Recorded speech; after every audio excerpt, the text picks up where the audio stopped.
Washington Yepes y Licenia Espinel comparten un diálogo con el invitado. En Punto Noticias hablamos de...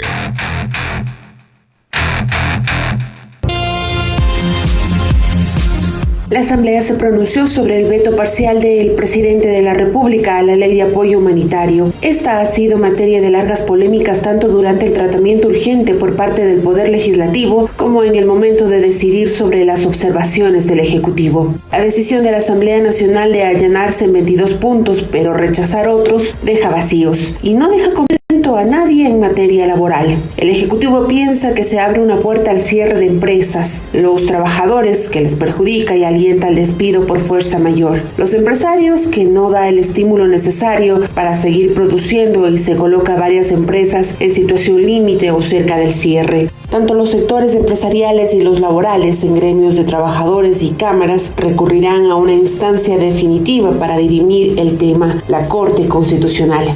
La ley pasó por arduos debates. Algunas propuestas iniciales del Ejecutivo fueron retiradas para obtener los votos en el Pleno. Cuando el proyecto llegó a manos del presidente, la tardanza en su pronunciamiento auguraba malos presagios. Ahora, luego del allanamiento parcial, todos se dicen insatisfechos.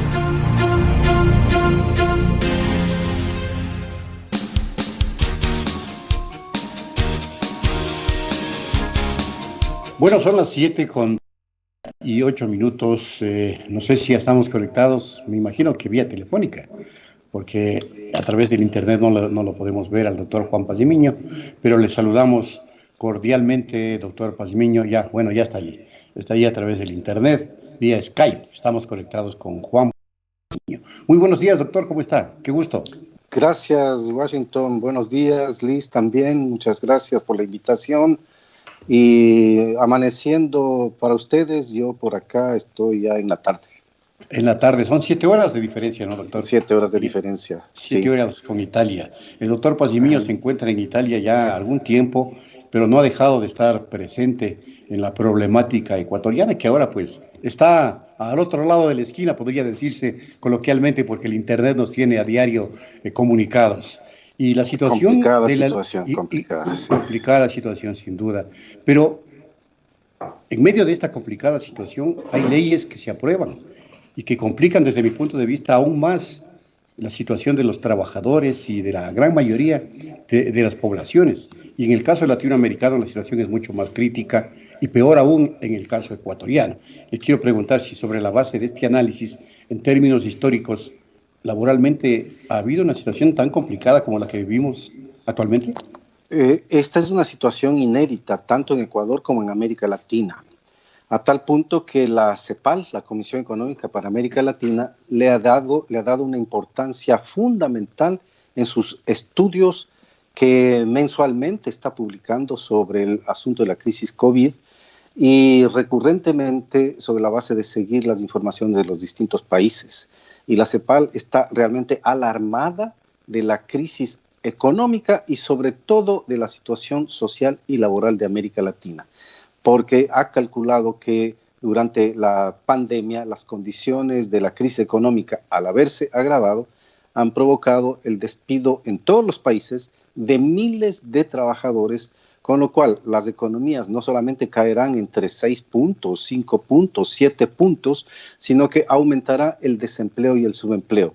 Esto en un panorama general, pero en el caso del Ecuador tenemos las mismas estadísticas del Instituto Nacional de Estadística y Censos, los análisis tan importantes como los que está haciendo el Instituto de Investigaciones Económicas de la Universidad Católica o el Instituto de Investigaciones también de la Universidad Central, que nos dan cuenta de cómo, por ejemplo, en estos últimos meses de la crisis del COVID, se incrementó la cantidad de gente desempleada 8 veces más que todo el año 2018-2019.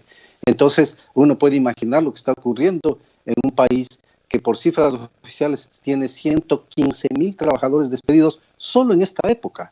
Entonces, realmente la situación es de tremenda alarma. Y si a eso sumamos que se trata de flexibilizar aún más el trabajo y se dictan leyes para el efecto, entonces la situación el panorama laboral del Ecuador es realmente inquietante y grave.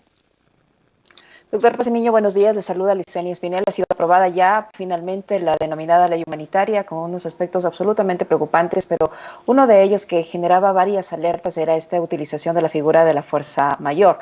Esta ha sido ratificada en la forma como la aprobó la Asamblea Nacional. Sin embargo, esta ya generó, antes de su aprobación mismo, por el hecho de haber sido mencionada en varias ocasiones por el propio ministro del Trabajo, esta figura ha sido ya utilizada por varias empresas para desvincular a sus trabajadores sin necesidad de las debidas liquidaciones o despidos intempestivos.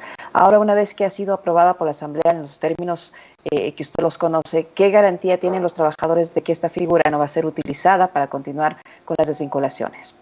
Creo que hay que hacer un trasfondo histórico desde algunos ángulos, permítanme hacerlo. De una parte, tenemos una cultura nacional muy proclive a las tesis empresariales, y no de los pequeños y medianos empresarios, y peor de los microempresarios, sino de las posiciones que han asumido los grandes intereses de las cámaras de la producción y de los 270 grupos económicos que dominan el país. Digo que es una cultura nacional proclive a inclinarse a esos planteamientos porque a través de los medios de comunicación, de los economistas más visualizados en esos mismos medios, de la acción ideológica y cultural que permanentemente se hace a través de radio, televisión y las redes sociales. Entonces, como que se ha forjado, y por una tradición histórica también, como que se ha forjado la idea de que hay que salvar a las empresas, porque sin salvar a las empresas, entonces va a morir la economía. Y claro, lo que tenemos que pensar es que hay que salvar ciertamente a las empresas, pero anteponer el criterio de que tenemos que salvar a los trabajadores y al trabajo, que eso es lo esencial. Ese es un primer elemento.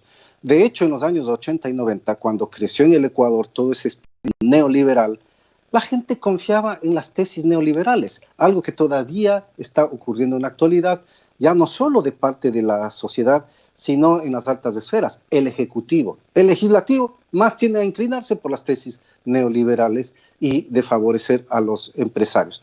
Hay un segundo elemento que es muy importante.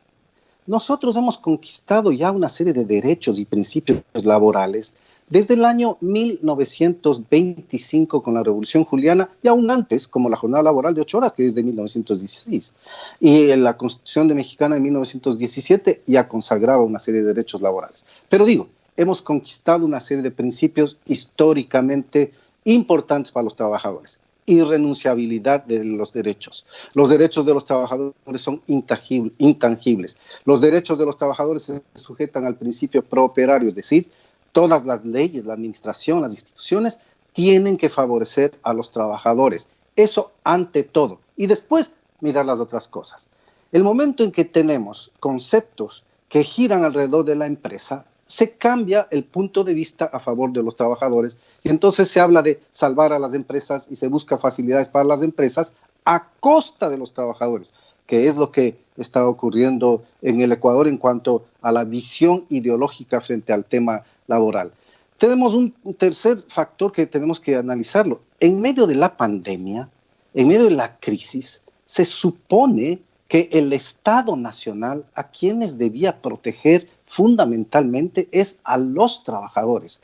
Pero lo que ha ocurrido es que, utilizando mecanismos como esto de la fuerza mayor y todas estas condiciones, se han despedido miles de trabajadores en el sector privado y en el sector público. De tal modo que la crisis del coronavirus no ha servido para sostener a familias y a trabajadores que necesitaban mantenerse durante esa misma crisis, sino que ha servido de pretexto para que se expulsen, se despidan a más trabajadores.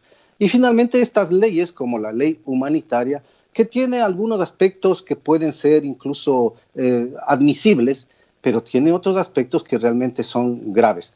Por ejemplo, el más grave me parece a mí, el acuerdo entre empresarios y trabajadores sin límites para ese acuerdo. Porque se dice, el límite es no bajar del salario básico unificado, $400. Pero entonces se podría, entre patrón y trabajador, porque es además una relación individual, se podría acordar 450. Bajar un salario de $1,000 a 500, a 700, en función de lo que suponen las necesidades empresariales. y facultado además con el hecho de que podría disminuirse la jornada laboral hasta el 50%, por ejemplo, en contratos emergentes. Y el acuerdo, en principio, el acuerdo ha desnudado la carencia de estas garantías para el principio prooperario. Lo que debió haberse hecho es fijar los límites a los cuales los empresarios pueden acudir para reducir el trabajo y eventualmente reducir los salarios, pero no de una forma tan abierta que el único límite se convierte el salario básico unificado y la mitad de la jornada, es decir, 20 horas. Así es que allí ha habido un descuido de lo que es la tradición de los principios laborales que no se ven, que fundamentan las actividades en la relación obrero-patronal, las actividades de este tipo, y tampoco fundamentan las tesis del Estado para garantizar a los trabajadores.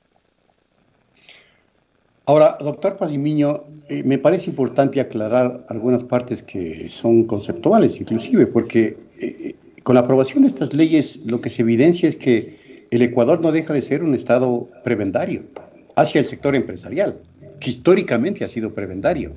Y otra cosa, estas medidas que adopta el régimen, desde mi punto de vista, y eso le pregunto a usted, no tienen nada que ver con el COVID-19, porque son medidas que estaban planteadas en el esquema de imposiciones del Fondo Monetario Internacional. ¿Es así? Bueno, desde antes, ciertamente antes del COVID-19, ya venían acumulándose una serie de disposiciones legales para favorecer a los empresarios y con la idea de que ellos son la causa, el motor y la naturaleza de la economía, que es una tesis equivocada. Esa es una tesis neoliberal absoluta, que el mercado debe ser libre y que las empresas son las que promocionan el trabajo en una sociedad. Son los típicos dos conceptos del neoliberalismo que descuidan el papel regulador del Estado y las acciones del Estado para promover el bienestar social.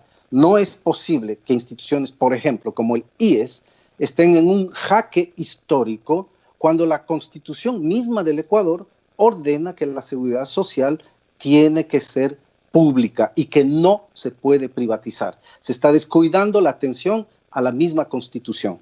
Y si la Constitución está garantizando los derechos laborales y los principios laborales que rápidamente, a los que hice referencia rápidamente, entonces desde antes del COVID, el dar facilidades a las empresas, reducirles impuestos, suprimirles el pago de multas e intereses que debían durante años, todo ello unido a una serie de formas de flexibilización. Se había comenzado con el sector bananero, con el sector ganadero, con el sector florícola, con el sector de turismo, y ahora se implementa ya a un nivel más amplio.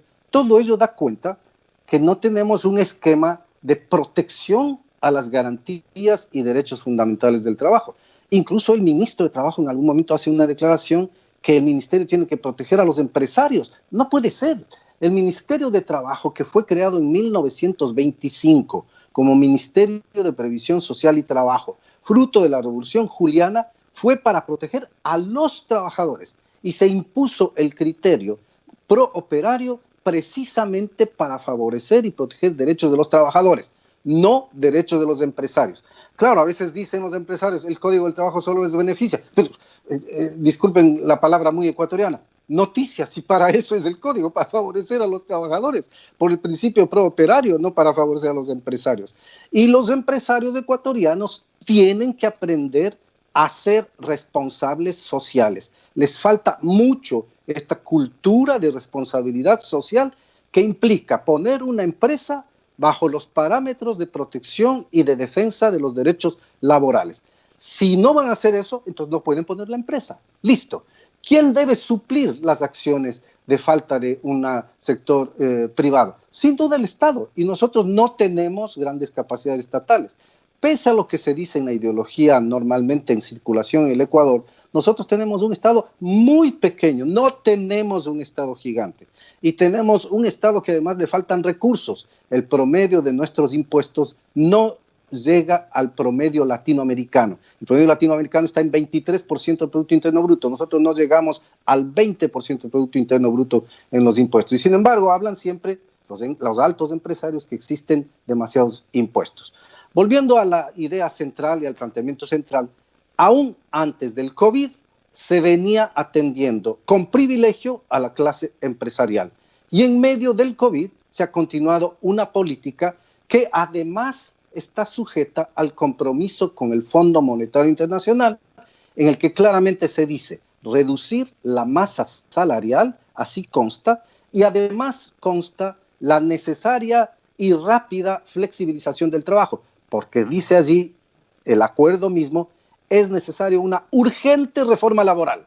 ¿Qué implica eso? Una urgente reforma laboral para favorecer al sector empresarial.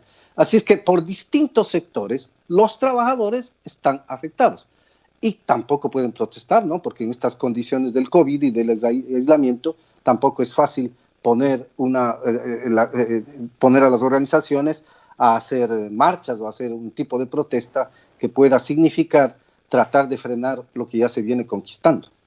Doctor Pacimiño, para justificar el planteamiento, se dijo que era para salvar empleos por parte del gobierno nacional. Sin embargo, la Organización Internacional del Trabajo habla de 850,000 empleos menos en Ecuador durante este año.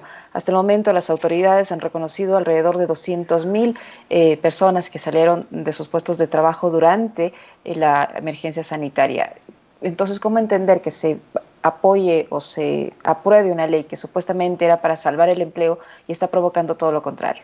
Si nosotros habríamos tenido un Estado que, sujetándose a la Constitución, fortalecía un tipo de economía social, habríamos tenido mejores capacidades para atender el tema del COVID. Pero desde el momento en que la falta de fortalecimiento de las capacidades estatales debilitó al sector salud, debilitó el montaje de infraestructuras, despidió trabajadores en la misma área de salud y ha continuado en la parte laboral despidiendo trabajadores en el sector público y en el sector privado, entonces tenemos un grave problema de incremento, como se comprueba, por ejemplo, en los análisis que ha hecho la Unidad de Análisis de Coyuntura de la Universidad Central. Se comprueba que el desempleo y el subempleo y el empleo no adecuado están aumentando a una carrera vertiginosa. Entonces, ¿qué conclusiones podríamos sacar al respecto? Que teniendo un Estado mejor fortalecido, el propio IES y el propio Estado habría podido atender mejor a la población desocupada. Sin duda no es posible hacer grandes comparaciones con Europa, donde claro, tenemos otras condiciones de vida. Pero acá en Europa se movilizaron miles de millones de dólares. Se prohibió despido de trabajadores, no quiero decir que no haya ocurrido, pero se prohibió el despido de trabajadores en general y se ha dado a los trabajadores una renta mínima para varios meses, además de que ya preexistían asuntos como, por ejemplo, el financiamiento del 80% del sueldo de los trabajadores cuando quedan impagos porque perdieron el trabajo. Claro, pero es que estamos hablando de sociedades que previeron esta situación al construir economías sociales del pasado. Y eso que están golpeados también por algunos principios neoliberales, pero no han abandonado, por ejemplo, la seguridad social y la atención a los trabajadores. En el caso de nuestro país, ¿cómo puede un Estado débil de recursos atender a los trabajadores con una renta básica, por ejemplo, para los próximos 6 meses? Apenas aprobaron una renta mínima de 2 meses y eso es para supervivencia. Pero más allá de ello, ¿cómo puede el Estado mantener eso? ¿Cómo puede el Estado mantener una seguridad social que a su vez mantenga a los trabajadores afiliados al IES que fueron despedidos? ¿Y cómo puede mantener un Estado infraestructura si no ha cobrado impuestos a las capas que debían? Porque también tenemos los datos muy claros de la evasión y la elusión tributaria que han impedido que el Estado cuente con recursos suficientes para poder atender a la población. Entonces, como que todo se convierte en una especie de círculo vicioso, uno sobre otro, que nos hace un Estado débil para atender las condiciones del trabajo.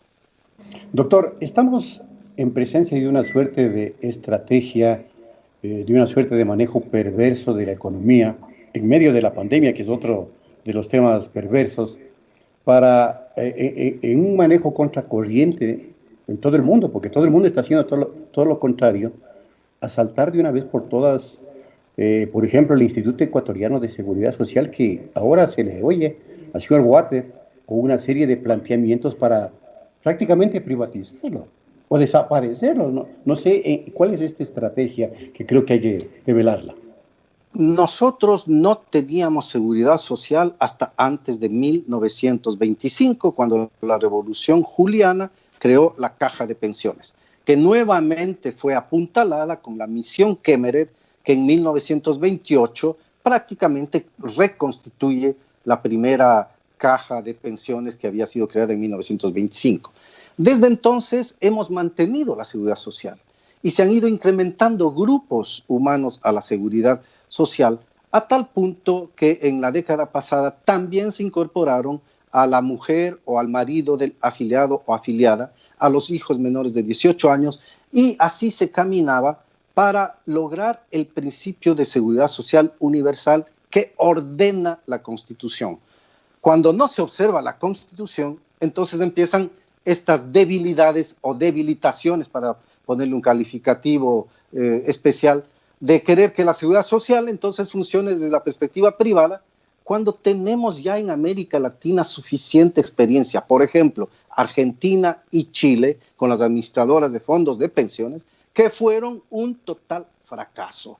Y si queremos caminar a un mundo mejor, tenemos que fortalecer una serie de servicios públicos, no privados, públicos: educación, medicina, seguridad médica, atención de prevención médica, etcétera, seguridad social. Si esos 4 elementos por lo menos mantuviéramos como un principio básico de organización de la sociedad ecuatoriana, viviríamos mucho mejor. Pero esos principios son los que se han roto. Entonces se debilita, no quiero decir que se ha privatizado, pero se debilita la educación pública, se debilita y se privatizan sectores en cuanto al orden de la medicina, la salud, y se piensa lo mismo con el seguro social. Cuando la Constitución, ya dije hace un momento, dispone que la seguridad social no puede ser privatizada. Eso dice clarísimamente la Constitución. Y más allá de ello, hay que volver a una cultura de protección de los trabajadores. Tenemos que sembrar esa idea, y cultura del respeto al principio prooperario. Las instituciones, los reglamentos, la actuación del Estado es ante todo para garantizar a los trabajadores. Los empresarios hay que distinguirlos: altos, medianos, pequeños y micro.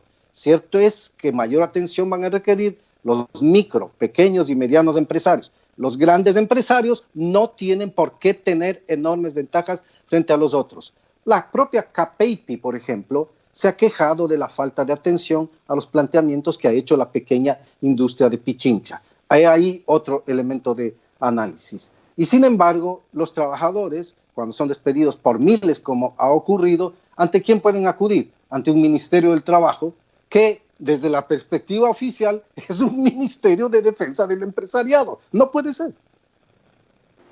¿Qué camino les queda entonces a los trabajadores? ¿Hay inconformidad en el sector de los sindicatos a nivel nacional? ¿Qué posibilidades les queda ahora? Ya está la ley aprobada, en las próximas horas entrará en el registro oficial. ¿Qué camino les queda para preservar la defensa de sus derechos? Como yo he trabajado sobre la historia del movimiento de los trabajadores durante mucho tiempo, tengo que hacer el seguimiento continuo de lo que dicen los trabajadores. Y ya desde hace tiempos están oponiéndose a este tipo de medidas y a leyes como la ley humanitaria, que ha flexibilizado varios de los principios laborales por los cuales han luchado los trabajadores. Sin embargo, también hay que reconocer que las organizaciones de trabajadores no son suficientemente fuertes en la actualidad, incluso por la trayectoria de sus altos dirigentes durante los últimos 3 años y aún mucho antes. De hecho, las organizaciones de trabajadores agrupadas en el FUT estaban debilitadas antes del 2007 y están debilitadas todavía, y no tienen la posibilidad de articular una política común y fuerte para llevar adelante una resistencia e incluso unos planteamientos firmes ante los organismos pertinentes para revertir las medidas que se han tomado. De todas maneras, es necesario apoyar a las organizaciones de trabajadores. apoyar a sus planteamientos. Los cuestionamientos que podamos hacerlos también deben ir acompañados de esta dosis de crítica a quienes siguen manteniendo viejas consignas políticas o ideológicas. Cierto es, pero no hay cómo dejar de apoyar a los trabajadores en sus planteamientos porque tienen razón de ser. Al menos ellos nos están ayudando a todos los trabajadores ecuatorianos, también a los trabajadores de la clase media, pues, a mantener los principios laborales y los derechos laborales, que si no fuera incluso por esta leve o pequeña o más grande resistencia, como quieras llamársela, si no fuera por ello, serían arrasados estos derechos laborales ante el impecable avance de los intereses del gran empresariado ecuatoriano. Muchísimas gracias, doctor. Le deseamos una feliz estadía allá en Italia, aunque son momentos complejos. Gracias, espero que podamos caminar mejor en el Ecuador, en el futuro inmediato y en el mediato. Felicitaciones por el trabajo que ustedes, Liz, Washer, hacen en Radio Pichincha, radio especial en estos momentos, porque está dando servicio a una causa social importante como es la causa de los trabajadores. Punto Noticias, apasionados por las noticias.